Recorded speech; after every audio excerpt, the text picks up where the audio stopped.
Habari za wakati huu na karibu tena ndugu mpenzi mtazamaji, ni kuhabarishe yale ambayo yanajiri mitandaoni na katika maeneo tofauti nchini Tanzania siku ya leo. Huenda hivi karibuni Chadema wakakaa meza moja na Samia Suluhu na CCM kwa mazungumzo ya maridhiano. Taarifa ambayo zimeweza kutumwa kwa wafuasi wa Chadema sasa waanza kukubali maridhiano na mazungumzo na Samia Suluhu na CCM. Baadhi ya viongozi wa Chadema sasa waunga mkono mazungumzo ya maridhiano kati ya Chadema na CCM ya Samia Suluhu ili kuleta amani na utulivu wa kisiasa Tanzania, licha ya wafuasi wengi wa Chadema na wanachama wake wa Chadema kulipinga swala hilo. Mtazamaji, sasa inasemekana ya kwamba Tundu Lissu kuwa gerezani haitomzuia John Heche kuweza kukutana na Samia Suluhu Ikulu kwa mazungumzo ya maridhiano.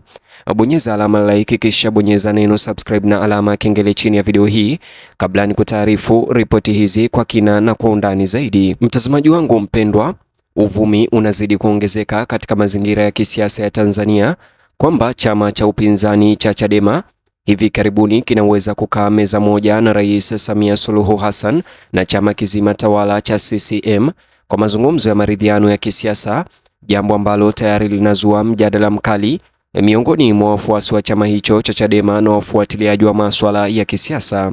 Uwezekano wa mazungumzo umeelezewa na wengine kama hatua ya lazima kuelekea udhabiti Tanzania, huku wengine wakiona kama maelewano yanayosumbua ambayo yanaweza kufifisha misimamo ya muda mrefu ya upinzani Chadema dhidi ya kile ambacho imekuwa ikieleza kama ukandamizaji wa kisiasa nchini humo. Dalili zinaonyesha uwezekano wa mabadiliko hayo zilionekana baada ya baadhi ya viongozi wa Chadema kuanza kuunga mkono waziwazi wazo la mazungumzo na maridhiano na serikali ya Samia, licha ya upinzani mkali kutoka kwa wafuasi wa chama hicho.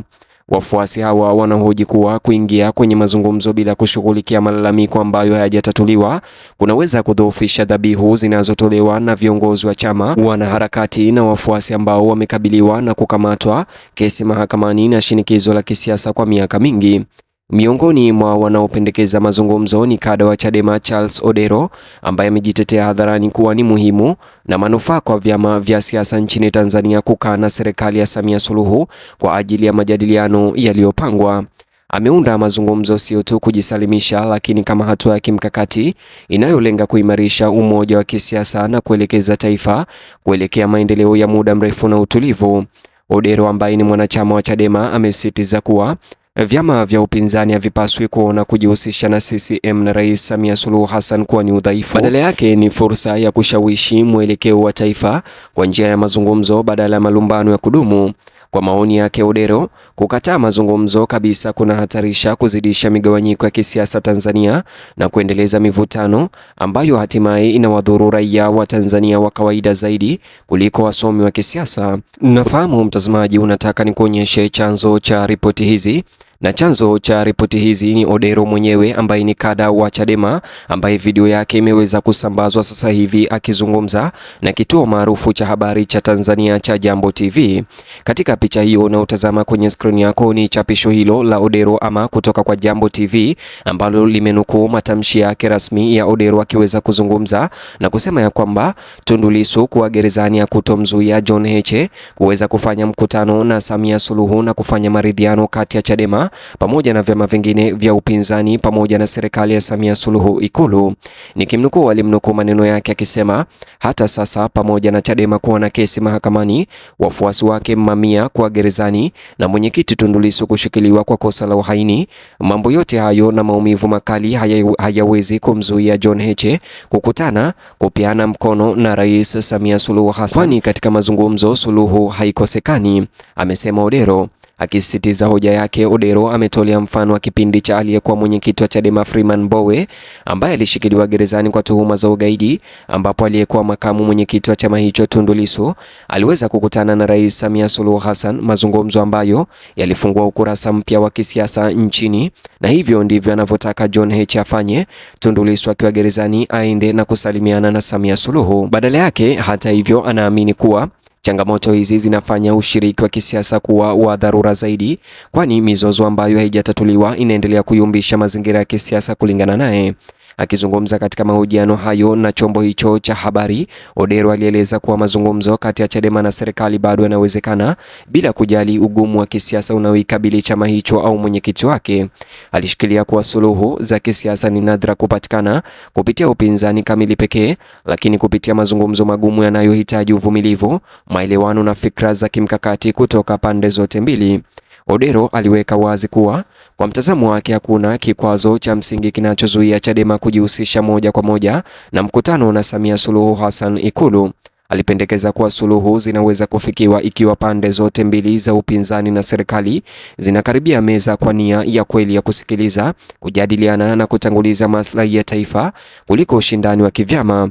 Akitafakari historia ya hivi karibuni ya kisiasa, Odero wa Chadema alikumbuka kipindi ambacho aliyekuwa mwenyekiti wa Chadema Freeman Mbowe aliweza kuwekwa kizuizini kwa madai ya ugaidi na Tundu Lissu mwenyewe binafsi ndiye aliyeweza kwenda na kukutana na Samia Suluhu na kufanya mazungumzo ya maridhiano. Licha ya mvutano wa kipindi hicho, alibainisha kuwa mazungumzo hatimaye yaliyofanyika kati ya Chadema pamoja na Samia Suluhu yalijenga nafasi ya kushuka kwa hali ya kisiasa na marekebisho katika hali pana ya kisiasa. Alieleza zaidi kuwa wakati wa kuwekwa kizuizini kwa Mbowe, Tundu Lissu mwenyewe aliunga mkono mazungumzo na kuongea na Samia, hatua iliyosaidia kufungua upya nafasi za kisiasa na kupunguza uhasama. Kulingana na Odero, mfano huu unaonyesha kwamba mazungumzo hata katika hali ngumu zaidi yanaweza kutoa matokeo yanayoonekana ya kisiasa nchini. Odero amedai kuwa hali ya sasa ya kisiasa, ingawa ni ya wasiwasi, kimsingi sio tofauti na migogoro ya hapo awali ambayo ilipunguzwa kupitia mazungumzo. Hata hivyo, maoni haya ya Odero hayajakaribishwa vyema ndani ya Chadema. Wafuasi wengi wanasalia na mashaka makubwa, wakimpinga vikali, wakisema kuwa mazungumzo ya upatanisho yanahatarisha kuhalalisha kile wanachokiona kama dhuluma za kimfumo bila hakikisho la mageuzi ya maana. Kwa wakosoaji hawa, mazungumzo bila uwajibikaji yanachukuliwa kuwa ya mapema na yanayoweza kuharibu uaminifu wa chama hicho.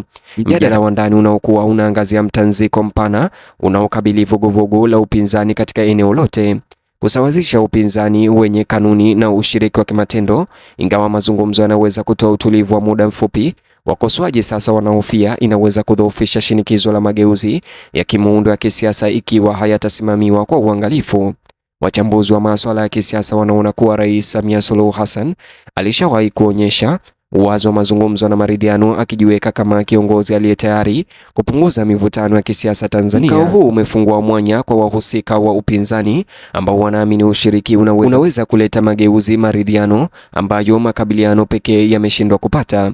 Wakati huo huo, wachambuzi wanaonya kwamba mazungumzo ya upatanisho yana maana tu ikiwa yataleta matokeo madhubuti kama vile mageuzi ya kisheria, ulinzi wa uhuru wa kisiasa na hakikisho la kuaminika kwa ushiriki wa upinzani katika michakato ya kidemokrasia. Bila haya, hatari za mazungumzo kuzingatiwa kama ishara badala ya kuleta mabadiliko. Mtazamaji, ningependa kuona mtazamo wako au kusikia maoni yako upande wa comment section.